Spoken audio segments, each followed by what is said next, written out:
বিশ্বকাপ শেষ।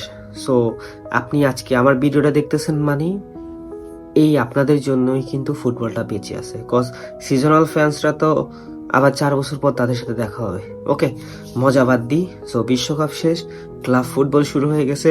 So Real Madrid, Barcelona, Manchester city, Arsenal সবাই সাইনিং করাচ্ছে, নতুন নতুন প্লেয়ার ভিড়াচ্ছে নিজেদের টিমে। সো আজকে প্রথমে আমরা কথা বলে নিই রিয়াল মাদ্রিদ সম্পর্কে, কজ রিয়াল মাদ্রিদ তো এই বছর সবকিছু নিয়ে যাবে, মানে 15 ইউএসএল এর জায়গায় 20 ইউএসএল করে ফেলতেছে ভাই। যে সাইনিংস গুলা করতেছে লাইক ভাই, দাদু পেরেস তুমি কি থামবা?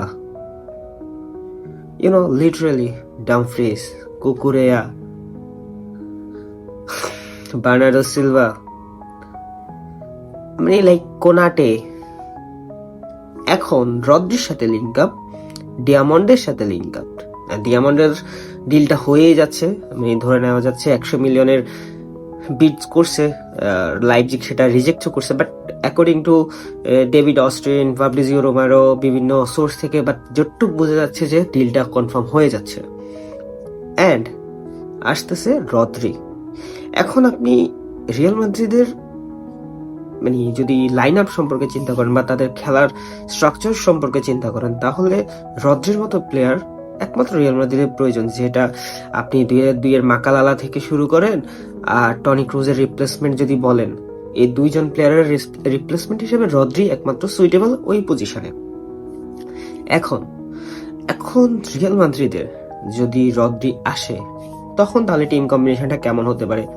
তো আমরা ধরতে পারি যে লাইক রিয়াল মাদ্রিদে আপনার ডিফেন্সিভ লাইনটা সলিড তো হচ্ছে, কজ ওইখানে আপনি ডামফ্রিজকে খেলাচ্ছেন, তারপর আপনার মিলিতাও যদি রিকভার করে আসে মিলিতাও, না হলে আপনার রুডিগার আছে, হাউজেন আছে, দেন এসাইডে কুকুরেয়া, অ্যান্ড সামনে যদি আপনি রদ্রিকে খেলান, রদ্রির সাথে যদি আপনি ফেদেকে খেলান, up top number 10, pure number 10 হিসেবে যদি আপনি বেলিংহামকে খেলান, তাহলে মনে করেন যে আপনার এই মিডফিল্ডটা বিট করা খুবই কঠিন হয়ে যাবে। ইউরোপে আপনি দেখেন আর কয়টা দলের এরকম মিডফিল্ড লাইন আপ আছে। আপনি সামনে আপনি পাচ্ছেন কাকে? ভিনিসিয়াসকে, এমবাপ্পেকে, আর ডিয়ামন্ডে যদি আসে ডিয়ামন্ডে, আর আদারওয়াইজ বার্নার্ডো সিলভা। সো রদ্রির কাজটা কি? রদ্রি এই দলে কি করবে? প্রথমে তো ডিফেন্সিভ সলিডিটি অ্যাড করবে, খেলাটাকে হোল্ড করবে, টেম্পোটা কন্ট্রোল করবে, সুইচেস করবে, পাস দিবে, লাইন ব্রেকিং পাস দিবে, এবং ওই আপনার অপোজিট টিমের হাতে যদি বল থাকে তাহলে কি করবে? বলগুলো পাসিং লাইন বন্ধ করবে। রদ্রি নাম্বার 6-এ খেলবে, অ্যান্ড একজন সিডিএম যা করে রদ্রি তা করবে। এখন সবাই ভয় পাচ্ছেন, ইনক্লুডিং রিয়াল মাদ্রিদ ফ্যান্স বলেন, আপনি আদার্স হেটার্স, অন্যান্য দলের ফ্যান্সদের কথাই শুনেন। রদ্রি আসলে রিয়াল মাদ্রিদের জন্য আসলেই উপকার হবে। সবাই চাচ্ছে যে রদ্রি না আসুক, কজ একমাত্র মাকালেলে বলেন আর টনি ক্রুজ বলেন, তার একমাত্র সঠিক রিপ্লেসমেন্ট হতে পারে রদ্রি। ওকে, এখন রিয়াল মাদ্রিদ ছিল লিঙ্ক আপ ছিল ওলিসের সাথে, ওলিসে আসবে না হয়তো, এই জন্য ডিয়ামন্ডের দিকে পেরেস এত তাড়াহুড়ো করে যাচ্ছে, ডিয়ামন্ডকে নিয়ে নিচ্ছে। ছেলেটা প্রপার রাইট উইঙ্গার, যেটা রিয়াল মাদ্রিদের দরকার। অ্যান্ড আরেকটা কথা, আইভরি কোস্টের হয়ে এই সিজন ওয়ার্ল্ড কাপে লেফট উইংও খেলছে। সো আপনি যদি দেখেন